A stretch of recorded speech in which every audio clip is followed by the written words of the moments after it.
Capoeira e militarismo. Já começa pagando 10 aí pra mim, por favor. Brincadeira. Olá, eu sou o Givas. Nós vamos entender essa relação da capoeira com o militarismo.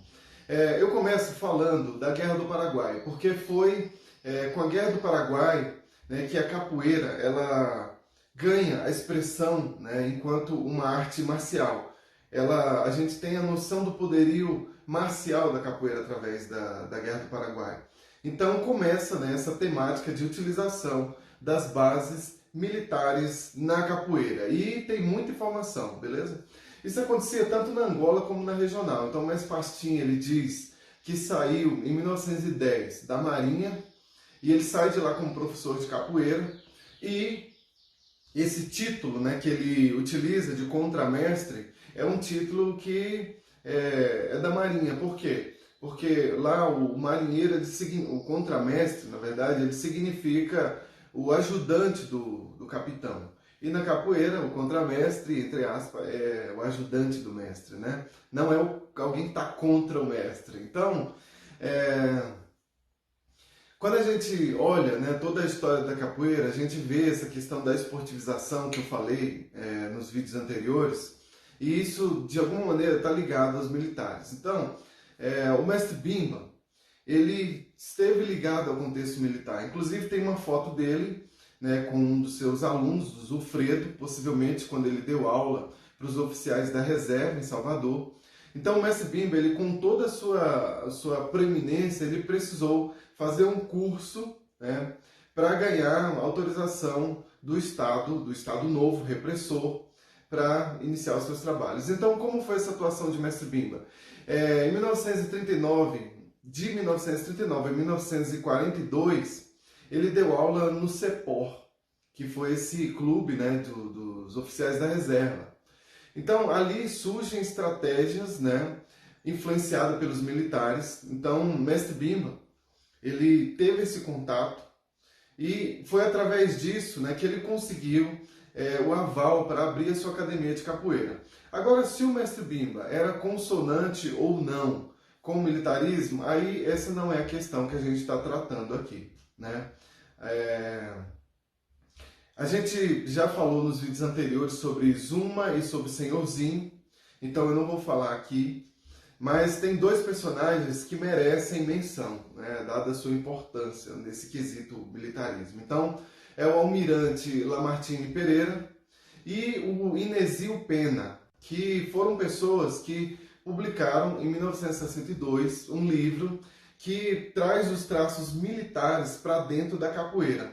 Só que o objetivo deles era da capoeira ser legítima defesa. Isso, obviamente, sem aspecto musical, sem aspecto cultural, sendo puramente legítima defesa, né? Para eles, a Angola era folclore e a regional estava monopolizada dentro de uma academia. Então, o Lamartine Pereira da Costa, ele inclusive era um oficial da Marinha, ele escreveu bastante, sabe? Diz que ele era um professor de educação física. Então, ele escreveu um livro chamado Capoeira Sem Mestre, isso em 1961. E dizem até que ele deu aula junto com o mestre Arthur Emídio em cursos, né, em cursos de capoeira, só que para marinheiros. Então, essa ligação, né, que a gente tem da capoeira com os militares, ela afastava a capoeira da imagem do negro. Ela entrava mais num contexto de esporte, de luta, legítima defesa. E o objetivo direto ou indireto para alguns, né, obviamente, se afastar da imagem do negro. Através dessa esportização, eu falei muito sobre isso nos vídeos anteriores, dá uma olhada. Para a gente ter uma ideia dessa influência dos militares, a gente teve dois encontros, né, no Rio de Janeiro, em 1968, promovidos pelo Ministério da Aeronáutica, entendeu? Então, assim, um viés totalmente militar, né? Lá, nesse encontro, se tentou uma unificação da capoeira enquanto esporte nacional. O mestre Bimba, ele foi convidado, né? Desistiu desse diálogo no segundo encontro, porque no primeiro ele mandou o mestre Decânio e retornou para a Bahia, né? Claro, para continuar o seu legado na capoeira regional. Inclusive, né, se o mestre Bimba tivesse aderido a esses moldes, a regional com certeza não seria o que é. Então, desse encontro, né, promovido pela Aeronáutica, em 1974, surge a Federação Paulista de Capoeira. E quem era o presidente? Um tenente, né, formado do mestre Bimba, um cara chamado Ayrton Moura. E então começa, né, um período de burocratização da capoeira. Isso com apoio militar, né? Mas eu não estou colocando isso de forma negativa aqui. Isso foi um período de grande articulação, né? O Ayrton, né, que era formado do mestre Bimba, ele foi muito importante, né, para unir ali capoeiristas como Suassuna, Brasília, Silvestre, Pinati, né? Então, diga-se de passagem, né, que aí emergia uma capoeira que não era nem Angola e nem regional. Inclusive o mestre Bimba, que esteve lá e viu tudo isso, não gostou, né? Ele falou que essa capoeira não era Angola e nem regional. Então, a gente sabe, né, que muitos capoeiristas, eles trabalhavam em portos. E alguns deles eram marinheiros, como por exemplo, né, o negro Sirico, que derrotou o lutador japonês Sada Miyako, né, dando aí grande expressão para capoeira, né? Além do mais, a gente tem Mendonça, tem Senavox e vários outros, né, que influenciados pelos condicionantes contextuais do militarismo, deram ênfase nesses aspectos, digamos que militares.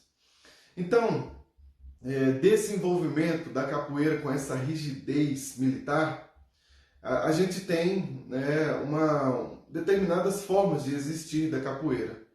Então, é interessante a gente fazer essa análise porque a gente vê isso nos dias de hoje ainda, né? Essa ligação da capoeira com esse viés militar, né? Atualmente, muitas posturas na capoeira, né, até mesmo, por exemplo, o salve, né, que em breve eu vou falar disso, o treinamento em fila, tudo alinhadinho ali, né, ninguém pode sair da fila, a punição por meio de flexões, o conceito de hierarquia e disciplina, né, a obediência sem questionamento, tudo isso são elementos totalmente militares, né, que vêm aí por herança dessa conexão da capoeira com o militarismo.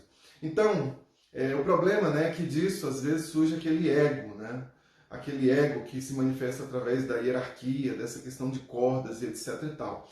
E tudo isso é um abismo sem fundo, né, com certeza. Eu não poderia deixar de falar aqui, né, sobre um grupo de capoeira que ia no sentido contrário, né, ao que os mestres adeptos do militarismo faziam. Então, existia um grupo chamado Capitães de Areia, isso em São Paulo, lá nos anos 70. Então, o Capitães de Areia, ele pensava a capoeira de uma forma mais emancipatória. E ele tentava, inclusive, resgatar o lado cultural da capoeira. Então, assim, isso é importante? É importante sim, porque essa ideia de esportizar a capoeira tira dela, né, os aspectos culturais. Então, o Almir das Areias, que era o mestre do Capitães de Areia, ele foi muito importante porque ele ia no sentido contrário. Infelizmente, ele encerrou suas atividades ali na década de 80, porque com certeza não tinha como ir, né, contra esse regime opressor. Inclusive, o Almir das Areias foi preso. Então, eu finalizo aqui esse vídeo e agradeço o mestre Elton, que me mandou 2 dissertações e um artigo fantástico sobre esse tema. E obrigado também a todos que estiveram aqui. Esse é um tema muito interessante. O vídeo ficou longo, né, bem longo, mas assim a gente vai entendendo, né, um pouquinho desse nosso desenvolvimento histórico. Está totalmente ligado ao desenvolvimento histórico da capoeira. Um grande abraço a todos e a todas.